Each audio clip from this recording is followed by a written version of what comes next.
खबरों के अंदर की पूरी खबर, हर खबर की सटीक पड़ताल, आपका भरोसा हमारी जिम्मेदारी। सच, साहस और सरोकार, यही है हमारी पहचान।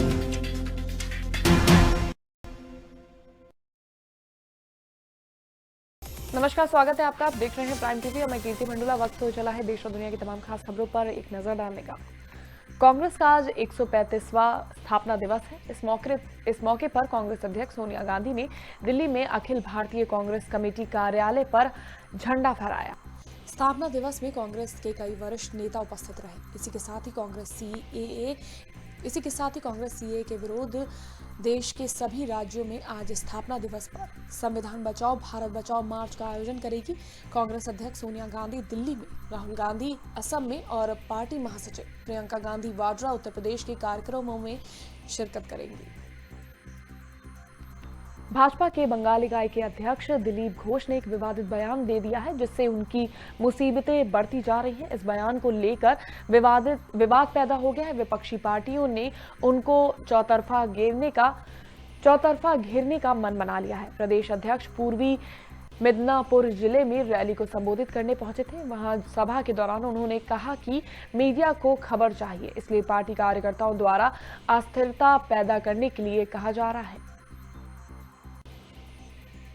उत्तर प्रदेश के बागपत में जुम्मे की नमाज के बाद माहौल पूरी तरह शांत रहा। जनपद में कोई भी अनहोनी घटना नहीं घटी, जिसके चलते बाजारों की दुकानें सामान्य ही तरीके से खुली रही। प्रदर्शन को देखते हुए जिला पुलिस प्रशासन की ओर से इस दौरान चप्पे चप्पे पर तैनाती की गई और कानून व्यवस्था पर पुलिस की पूरी तरह से नजर रही और पुलिस पूरी तरह से सतर्क दिखी। आपको बता दें कि बागपत जिले के सभी थानों में एक दिन पूर्व पीस कमेटी की बैठक की गई थी, जिसमें पुलिस प्रशासन ने लोगों को नागरिकता संशोधन कानून के बारे में जानकारी दी थी, जिसके चलते आज प्रशासन की जागरूकता का जनपद में असर दिखा।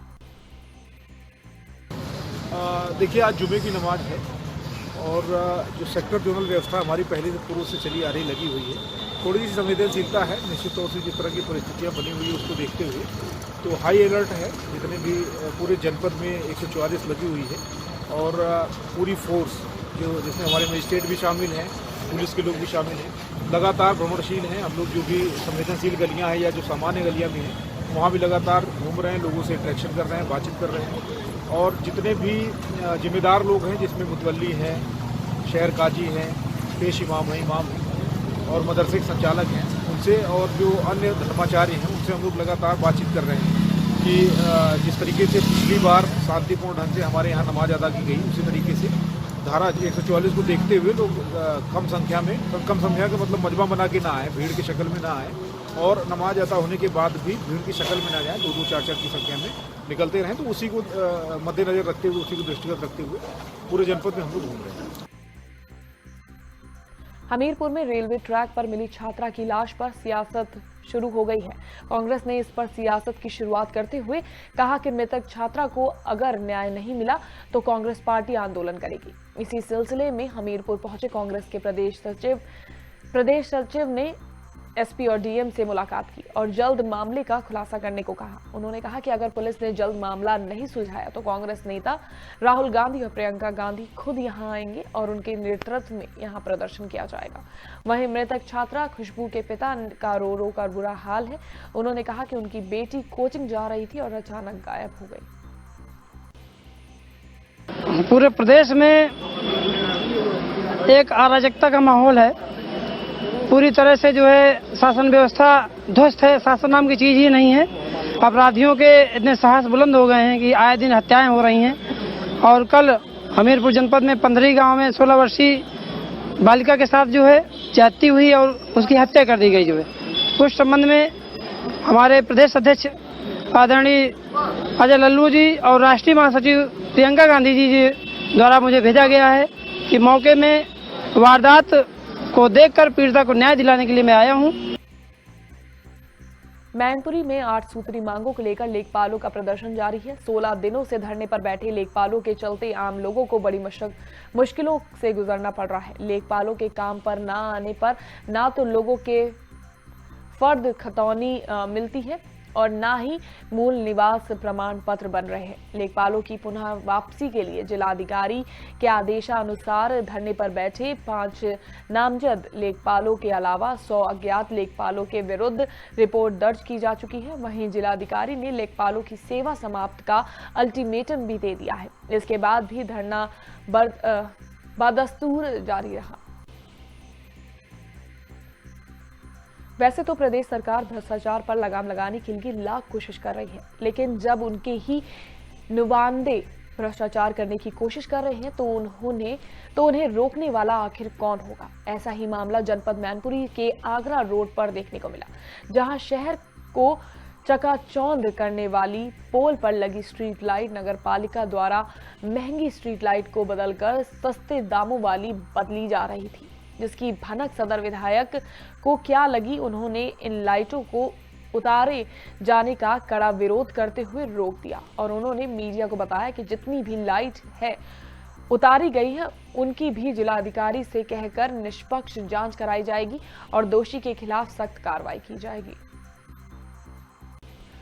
पूरा उत्तर भारत शीतलहर की चपेट में है। इसी ठंड की वजह अपना दल एस ने वाराणसी प्रशासन के खिलाफ अनोखा प्रदर्शन किया। प्रशासन द्वारा राहगीरों के लिए अलाव और रैन बसेरा की उचित व्यवस्था न कर पाने पर अपना दल ने पटेल चौराहे, मल्दिया कैंट रेलवे स्टेशन सहित अन्य जगहों पर अलाव जलाकर प्रशासन के खिलाफ जमकर नारेबाजी की। जिलाध्यक्ष नागेंद्र पटेल ने कहा कि यहां अलाव की व्यवस्था पर हर चौराहे पर पार्टी के द्वारा की जाएगी।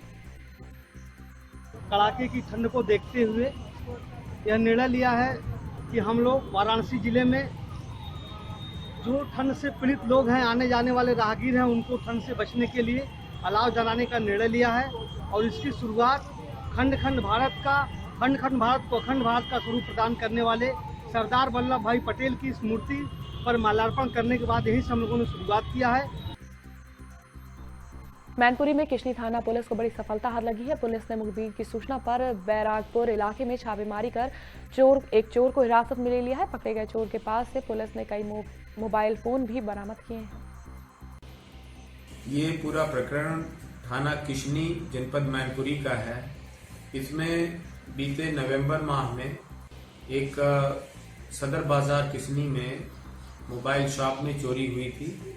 इसमें काफी मोबाइल चोरों द्वारा चुरा लिए गए थे। इसी तरह से दिसंबर में अभी किशनी क्षेत्र में ही चोरों द्वारा चोरी की गई थी।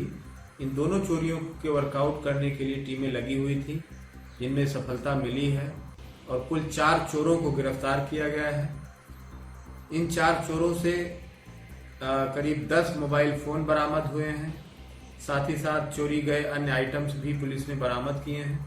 बरामदशुदा माल की कुल कीमत लगभग 1.5 लाख से लेकर के 2 लाख रुपए के बीच में है। इन चारों चोरों को गिरफ्तार करके जेल भेजा जा रहा है और इसमें किशनी थाना क्षेत्र की पुलिस ने अच्छा काम किया है, उनको प्रोत्साहित भी किया जाएगा। इन चोरों को जेल भेजा जा रहा है और इनके पूर्व के आपराधिक इतिहास खंगाले जा रहे हैं। आगे इन पर गैंगस्टर एक्ट के तहत भी कार्रवाई किए जाने पर विचार किया जा रहा है।